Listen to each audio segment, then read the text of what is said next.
Good morning friends. Law महासागर के इस यूट्यूब चैनल पर मैं जयपुर से एडवोकेट पंकज जोशी आपका हार्दिक स्वागत करता हूं। आइए हम इंडियन कॉन्ट्रैक्ट एक्ट के सेक्शन 39 को डिस्कस करते हैं।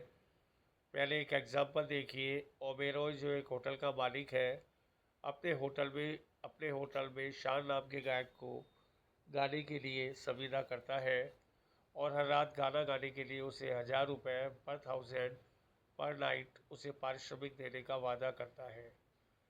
किसी कारणवश में गायक शान 2 रात बिना सूचना के जानबूझकर नहीं आती है, जिससे ओबेरॉय का नुकसान होता है।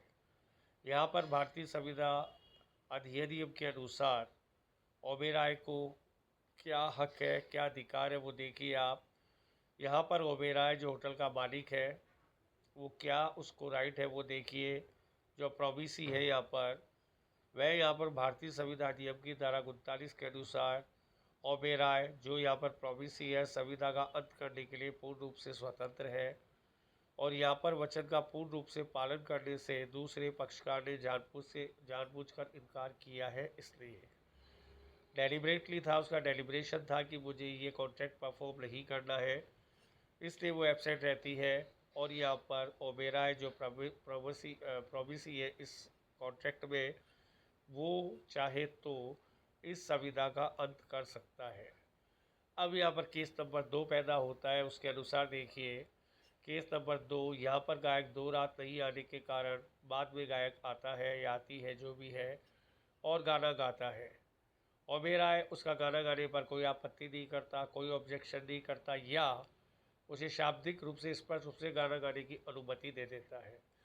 यहाँ पर भी 2 केस पैदा होते हैं कि यहाँ पर यदि गायक आता है बिना ओबेरॉय की परमिशन लिए और वो गाना गाता है, ओबेरॉय इस पर कोई ऑब्जेक्शन नहीं करता, तो उसकी इनडायरेक्ट इम्प्लाइड जो है अभिव्यक्ति है और वो कह देता है कि तुम गा सकते हो या गा सकती हो, तो एक्सप्रेस वो उसे कह रहा है। यहाँ पर भी 2 केस पैदा होंगे। तो इस केस में क्या होगा वो देखिए आप। यहाँ पर भारतीय संविदा अधिनियम की धारा 39 के अनुसार ओबेरॉय दोनों ही परिस्थितियों में संविदा का अंत नहीं कर सकता, क्योंकि उसने इम्प्लाइड या एस्पेक्ट रूप से ये कह दिया है कि ये संविदा जारी है, क्योंकि इसे प्रत्यक्ष या विकसित रूप से संविदा पालन करने की अनुमति प्रदान कर दी है। इस केस में वो एक काम कर सकता है, 2 रातों के लिए जो वो गायक अनुपस्थित था, नुकसान के लिए, डैमेज के लिए, वह गायक से या गायिका से प्रतिकर पाने का, कंपनसेशन पाने का पूरा अधिकारी है, मगर इस केस में वो संविदा का अंत नहीं कर सकता।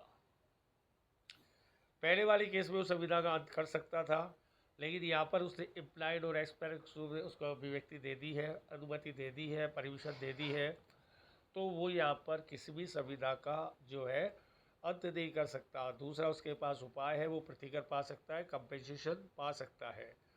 तो धारा 39 को हम बेयर एक्ट की लैंग्वेज में पढ़ते हैं। बेयर एक्ट क्या कहता है देखिए आप। धारा 39 कहती है, वचन का पूर्णतः पालन करने से पक्षकार के इनकार का प्रभाव। कोई भी वचन जो प्रोफेसर ने दिया था, वो यदि कंप्लीटली होली रूप से उसका पालन करने से इनकार कर देता है, डेलिबरेटली, तो धारा 39 आती है। कोई भी पक्षकार डेलिबरेटली जानबूझकर किसी भी संविधा को निभाने से मना कर देता है कि मैं तो नहीं करूँगा, कोई इसके बाद रीज़न नहीं है, एक्सक्यूज़ नहीं है, इकोलॉजिकल रीज़न नहीं है, फिर भी मना कर देता है। डेलिब्रेशन यहाँ पर एक सबसे बड़ा रोल निभा रहा है। तो पढ़िए इसको बेयर एक्ट की लैंग्वेज में। जबकि संविधा के किसी एक पक्षकार ने, जो यहाँ पर शांत था, गायक था, ने अपने वचन का पूर्णतः पालन करने से इनकार कर दिया हो, यानी गाना नहीं गाऊंगा मैं, या ऐसा पालन करने के लिए अपने आप को निरोग बना लिया हो जानबूझकर, कोई ऐसी परिस्थिति पैदा कर दी कि मैं तो गा ही नहीं सकता हूँ, बीमार हो गया जब झूठ में, या मेरा गला ख़राब हो गया झूठ में, ये जो अभी इस समय उसके पास क्या बोलते हैं ऑप्शन है, वो शान के पास है, क्योंकि प्रोफेसर वो है। अब प्रोविसी की बारी आती है। उसने तो मना कर दिया कि साहब मेरे को तो नहीं गाना, जानबूझकर या कोई नाटक कर लिया, कोई ड्रामा कर लिया, उसका खेल खत्म। अब खेल किसका चालू होता है? प्रोविसी का, वचन ग्रहीता का। जो यहाँ पर ओबेरो है, उसके पास क्या ऑप्शन है? वो संविदा का अंत कर सकता है। वो क्या कर सकता है? संविदा का अंत कर सकता है। मगर क्या हुआ? ओबेरोय जो प्रोविसी है, यहाँ ओबेरोय जो प्रोविसी है, जो सामने वाली पार्टी है, जिसने प्रोफेसर के वादे पर कुछ अपना वर्क डिसाइड किया, उसने यदि उस संविदा को चालू रखने के शब्दों द्वारा क्लियरली कह दिया कि ठीक है 2 से तुम चालू आ सकते हो, या आचरण द्वारा अपनी उपपत्ति संज्ञापित नहीं की कर दी हो, अपनी जो कह दिया हो कि तू आ सकता है, तू जो है मुझे कोई प्रॉब्लम नहीं है, या वो गा रहा है उसे मना नहीं कर रहा है, तो यानी उसकी इम्प्लाइड कंसेंट है कि ठीक है कंटिन्यू, मुझे कोई आपत्ति नहीं है। तो यहाँ पर क्या होगा, वो जो आपकी संविदा है वो कंटिन्यू रहेगी, बशर्ते वो इस केस में इम्प्लाइड या एक्सप्रेस अपनी जो कंसेंट देकर वो उसे क्या करेगा, वो उसको कंटिन्यू तो कर देगा, लेकिन यहाँ पर वो उससे 2 दिन या 4 दिन का जो उसे नुकसान हुआ है वो डैमेज उससे वो ले सकता है। इसके अलावा धारा 39 कुछ नहीं है। तो फिर एक बार मैं इसे रिपीट करता हूँ। वचन का पूर्णतः पालन करने से पक्षकार के इनकार का प्रभाव, जबकि संविदा के किसी एक पक्षकार ने अपने वचन का पूर्णतः पालन करने से इनकार कर दिया हो, या ऐसा पालन करने के लिए अपने आप को दुर्योग्य बना लिया हो, तो तब वचन ग्रहीता प्रॉमिसी संविदा का अंत कर सकेगा, यदि उसने उसको चालू रखने के शब्दों द्वारा आचरण द्वारा अपनी उपपत्ति संज्ञापित न कर दी हो तब तक। आसान शब्दों में देखिए, बहुत इजी वर्ड्स में, किसी पक्षकार ने जो यहाँ परेशान है संविदा का पालन जानबूझकर ना किया हो, तो दूसरा पक्षकार जो अबेरो है, जो प्रॉमिसी है, संविदा का अंत कर सकेगा, पहला ऑप्शन। दूसरा पक्षकार ओबेर विवक्षित या प्रतिशत संविदा जारी रखने की अनुमति दे सकता है, तीसरा ऑप्शन।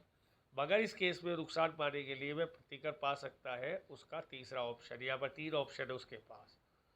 वो संविदा का अंत कर सकता है, एम्प्लॉयड या एक्सप्रेस रूप से उसे जारी रखने की अनुमति दे सकता है, और थर्ड प्रतिकर पा सकता है। तो धारा 39 का एक ही मर्म है कि यदि कोई पक्षकार जानबूझकर संविदा पालन करने के लिए अपने को अयोग्य बनाने या ना करे, तो सामने वाली पार्टी पर प्रॉमिसी के पास क्या क्या अधिकार होंगे। पहले वो संविदा का अंत कर सकता है, फर्स्ट। दूसरा, वो इम्प्लाइड एक्शन उससे उसे जारी रखने की परमिशन दे सकता है, और तीसरा, वो उससे प्रतिकर पा सकता है। ये धारा 39 भारतीय संविधान नियम की धारा 39 कहती है।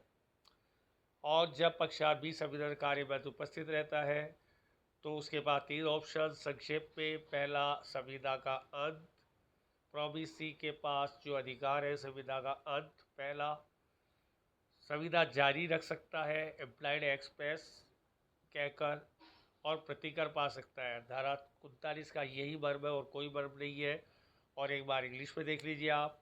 Effect of refusal of party to perform promise the wholly, wholly का मतलब पूर्ण रूप से, when a party to contract has refuse to perform, जब एक पार्टी मना कर दे किसी भी कॉन्ट्रैक्ट को परफॉर्म करने के लिए, और डिसेबल हिमसेल्फ फ्रॉम परफॉर्मिंग इस प्रॉमिस एंटायरली, या अपने आप को योग्य बना ले। इस केस में कहते हैं मैं बीमार हूँ, मेरा गला खराब है, मेरा सर दर्द है, ऐसा कुछ कर ले वो। द प्रॉमिसी में put to end to the contract, तो सामने वाला आदमी है जो अबेरो है, जो प्रॉमिसी है, जो वचन ग्रहीता है, वो एंड कर सकता है। कब तक? Unless he has signified by words और conduct is acquiescence it is continuous, यदि उसने अप्रत्यक्ष या प्रत्यक्ष रूप से ये कह दिया हो कि you can continue your work, तो कुछ होगा नहीं। और उसे साफ ही कह दिया हो कि भैया मैं कॉन्ट्रैक्ट को ऐड कर रहा हूँ, तो ऐड हो जाएगा। मगर वो कुछ बोलता ही नहीं है, तो वो काम का ये माना जाएगा कि इसकी हाँ है कि इस काम को कंटिन्यू करें। सपोज मेरे ऑफिस में कोई पर्सन है जो बिना बताए 4 दिन गायब रहता है, और 5वें दिन आकर वो वर्क करता है, मैं उसे कुछ नहीं कहता, तो इनडायरेक्टली मेरी सहमति है कि तू काम को कंटिन्यू रख सकता है। अदरवाइज मैं 4 दिन ही आने पर एक्शन लूँगा, कॉन्ट्रैक्ट का एंड करूँगा। वो आ जाता है, मैं कुछ नहीं बोलता किसी भी वजह से, तो वो कंटिन्यू रहेगा, किसी तो बोला ही नहीं तो कंटिन्यू रहेगा।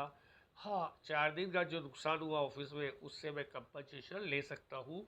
ये धारा 39 की कहानी है, और कुछ भी नहीं। एक समरी में लास्ट में, पक्षकार, कोई भी पक्षकार किसी वजह से संविदा का पालन नहीं करता है, तो प्रॉमिसी के पास, वचन ग्रहीता के पास 3 केस हो सकते हैं, 3 ले सकता है। पहला क्या, संविदा का अंत कर सकता है। दूसरा, वो प्रतिकर ले सकता है, लेकिन कब? जब वो हाँ कह दे कि भैया तू कंटिन्यू रखता है, तेरे नहीं आने से मुझे कोई प्रॉब्लम नहीं, 4 दिन का ऑफ माफ़ है, लेकिन हाँ जो नुकसान हुआ वो दे देना, और तू 5वें दिन से फिर कंटिन्यू रख सकता है। फिर वो मना नहीं कर सकता। 5वें दिन उसे कंटिन्यू रख लिया, किसी को यार फिर वो नहीं कहता अब मैं संविदा तोड़ूंगा 10वें दिन, वो कंटिन्यूस में आ गई। Thank you very much to being with us.